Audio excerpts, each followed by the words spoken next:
So, hello investors. Today we're going to give an analysis of the Venezuelan economy. This analysis is brought to you by our team of experienced consultants at Consulta. We will start with the fall of the petrostate, follow with the economic collapse, and finally propose a recovery plan. So, I'm now going to start with the first part. So, Venezuela was once the fastest growing economy of South America and benefited from having the largest crude oil reserves in the world. So petrostates like Venezuela are particularly vulnerable to Dutch disease, which is a phenomenon in economics where rapid growth in a sector sucks labor and capital from other sectors. So Dutch disease first symptoms in Venezuela appeared in 1935 when oil accounted for 90% of exports and undermined investments in other sectors. Ever since, the Venezuelan economy has been undiversified and dependent on petroleum production and exports.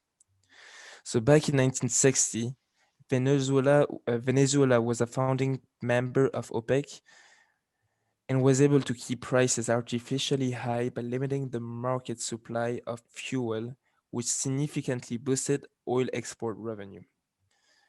President Chavez used the petroleum revenue to fund expensive and unsustainable social programs and was able to improve education, healthcare, and poverty, but only in the short term.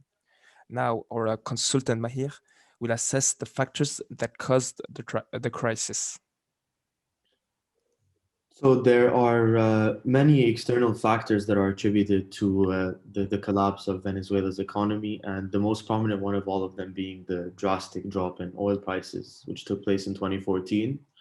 Although this collapse was bound to happen sooner or later because of overproduction and also how dependent the economy of Venezuela was on petrol, the sheer drop in value was too unprecedented at the time in Venezuela, where nowhere near diversified enough, like Xavier mentioned, to handle the drop in price.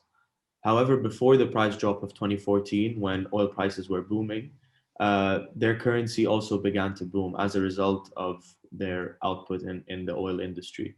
And this led to local businesses and output to fall because imported goods became much cheaper than local goods. And lastly, trading sanctions from their number one exporter of crude oil, which was the US, was the nail in the coffin for Venezuela's already crippled economy. And all these topics are going to be discussed in much more detail by my team of consultants, and we're going to discuss the intricacies of the economic collapse of Venezuela. So Venezuela economy is strongly correlated with the oil industry, and ever since oil prices fell in 2014, GDP has been dropping and endured a 31% contraction in 2020.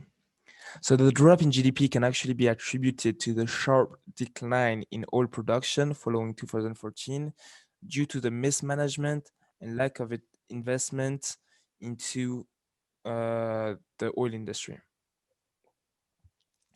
So since 2018, no, since 2008, oil revenue couldn't fund the fiscal deficit anymore, and the government started accumulating foreign debt to fund the deficit.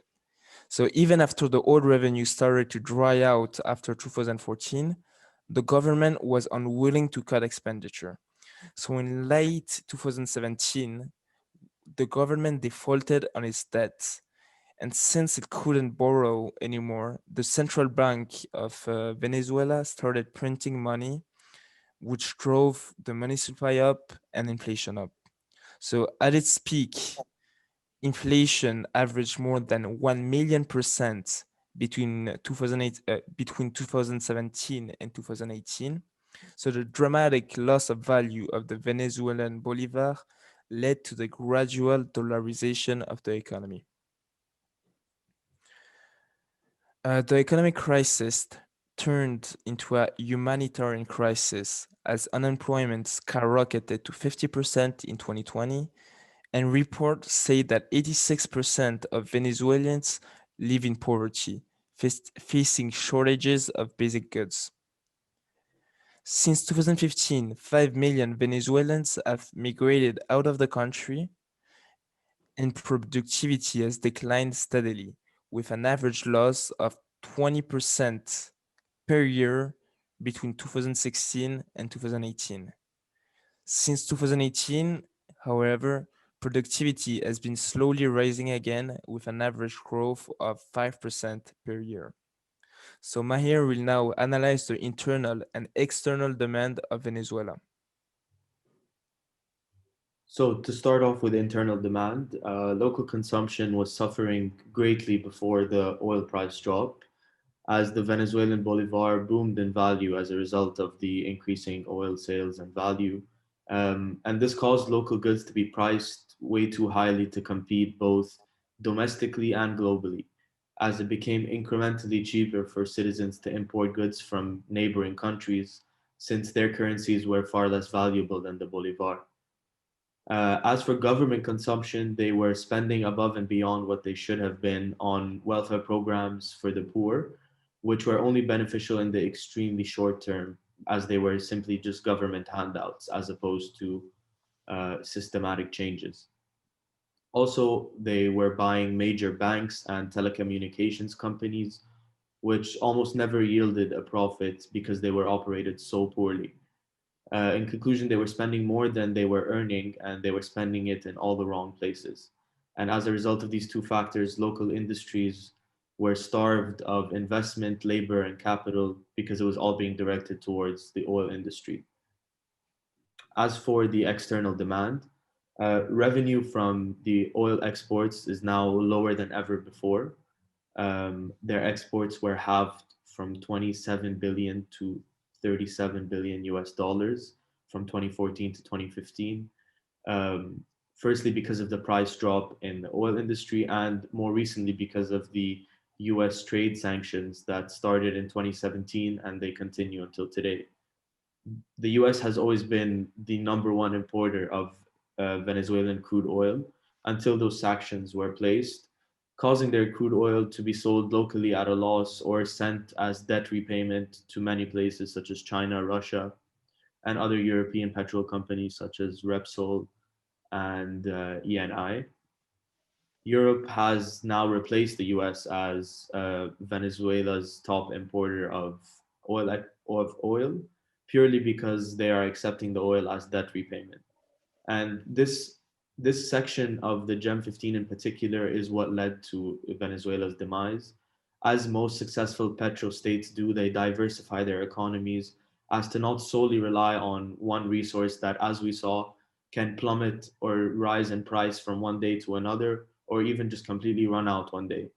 For example, petrostates such as the UAE used its oil revenues to build a business and tourism hub, or even Norway, who created a huge hedge fund. Both of these are strategies that will sustain these countries long after the oil runs out. And Venezuela's problem was that they never did anything of the sort. They kept churning out the oil, giving out handouts to their citizens, and refusing to diversify. And now Juncheng will discuss the institutions, barriers to entry, and competition. Okay, now I'll talk about the institution barriers to entry and the level. To start off by the level of corruption in Venezuela, it is high by world standard, and it's prevalent throughout many levels of Venezuelan society. Discovery of oil in Venezuela in the earliest 20th century has worsened political corruption.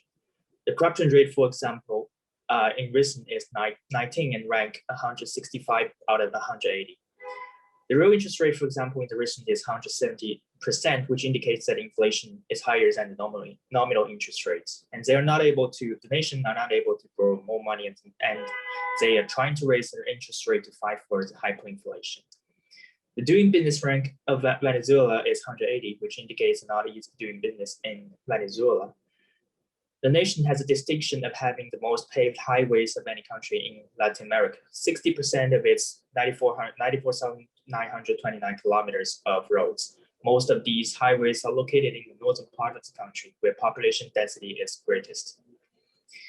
For the competition part, the foreign exchange rate with the US dollars, for example, in January 2000, is 0.65 to a bolivar per USD and it raised to 2,495,016 bolivar per USD because of the hyperinflation. Laborers still struggle to fulfill their basic needs for their lives and the high price, and they only earn 144 Venezuelan bolivar, which is equal to 0.2 US dollars per month. The high price of basic goods is a distinct impact. Thank you, Juncheng. So following this economic collapse, how does Venezuela's national advantage pan out? Well, their factor conditions are fragile. As most Venezuelans are left without access to sustainable income, they also face the inability to access education. And today, most of the economic burden on the family. So not only is access to education diminished, but the opportunity to specialize and have a specifically useful education is not there. And so the economic situation has also led to mass migrations of people from the countryside to the city searching for employment. And the influx of impoverished rural communities to urban environments has left people living in vulnerable and transit circumstances. And these vulnerable and disproportionately young populations have few work opportunities and often turn to delinquent behavior. So this economic crisis, the political and social problems, and the insecurity and the shortage of basic necessities has caused not only the domestic migration of the Venezuelan population from the countryside to the urban area, but it has also forced the increased Venezuelan migration to neighboring South America countries and other parts of the world in search of a better life. So not only is the economic situation affecting the specialization and ability of the workforce, but it is also reducing the labor force in the cities and the country. Demand conditions are similarly hurting. The new views of demand conditions stress the importance of the domestic buyers as tools to help global demand and be good test markets. But as of 2016, Venezuela exports 73% of its oil production, and remaining crude oil exports are sold domestically either at a loss, as mentioned Maher, or sent as loan repayments. So domestically, the home market is quasi non-existent. Other than the PDVSA, only 3 other Venezuelan oil and gas companies operate in Venezuela. 2 are already nationalized and owned by the state-owned oil and natural gas company. Speaking of which, in 1976, when President Perez nationalized the oil industry, he created a state-owned PDVSA to oversee all exploring, producing, refining, and exporting of oil. And this allowed the Perez allowed the company to partner with foreign oil companies as long as it held 60% equity in joint ventures and critically structured the company to run as a business with minimal governmental regulation. And this resulted, of course, in a weak local rivalry, and as such, no motivation to innovate and no moves beyond local advantages. Finally, historically, in terms of related and supporting industries, 90% of the country's natural gas production has been associated with oil. And as oil production has declined, natural gas production has also declined. With this being said, is there any hope for recovery? Okay, next I'll talk about recommendations for the recovery of the condition in Venezuela. Venezuela used to nationalize their company, including manufacturing, petroleum, and other sectors. Deterioration of the petroleum sector has put the nation into hot water. Venezuela government depressed the foreign oil company to invest in Venezuela. That's why stimulating foreign direct investment could improve the quality of petroleum sector in Venezuela. Privatize all of the companies that is nationalized seemed unrealistic. Therefore, privatizing the inefficient state-owned company can improve the condition. The working condition in Venezuela is poor and still skilled workers left the nation. Therefore, improving working condition is critical. Printing money in a significant amount increases money supply in the market, but becomes the main cause of hyperinflation in Venezuela. Therefore, reduce expenditure and stop printing money and pursue dollarization strategy is important. Not only petroleum, Venezuela lack a basic manufacturing and people lack basic needs. Therefore, diversify into manufacturing and education sector is also important.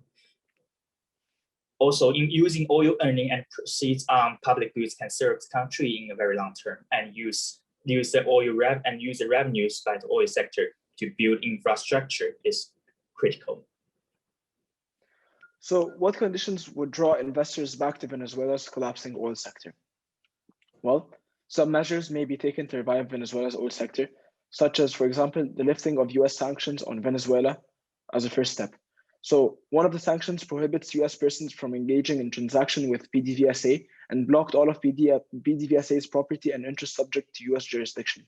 And another one prohibited US persons from transactions with the Maduro government. And since Venezuelan law requires private companies to partner with the state-owned oil company on oil projects, the sanctions against PDVSA have made operating in Venezuela very difficult. Investors also demanded a favorable regulatory framework and fiscal regime. And since they require that fiscal terms must be more flexible, as the government currently applies taxes and royalties equally to sorry about that. Equally, they require the fiscal terms must be more flexible, as the government currently applies taxes and royalties equally to oil projects, regardless of their profitability. They also stressed that other fiscal regime changes would be ineffectual if the alternative minimum tax is not lowered or eliminated. Companies also said that eliminating foreign exchange controls and custom duties and tax and exemptions to equipment, services, and personnel would be necessary investment conditions. Another condition that investors require is political stability. The assertion that Venezuela's natural resources are the people's property and that the state should exercise a high degree of control over them is one of the pillars of Chavismo and served as justification for the expropriation of some foreign oil companies' projects under President Chavez. So even if the Chavistas vacate the Miraflores presidential palace after more than 20 years, in power, their coalition still holds just under 1/3 of the seats in the National Assembly and will not evaporate as a national political movement. And this leaves the oil sector vulnerable to politicization and may constrict a new government's ability to ensure favorable fiscal and regulatory terms in the long term. Even in the event of a government transition, Venezuela's turbulent recent political history will infuse the future with uncertainty, and investors believe that once a suitable legal and regulatory regime has been established, they need to be reassured that it will be consistent over time. Thank you very much for your undivided attention, and we open the floor to any questions.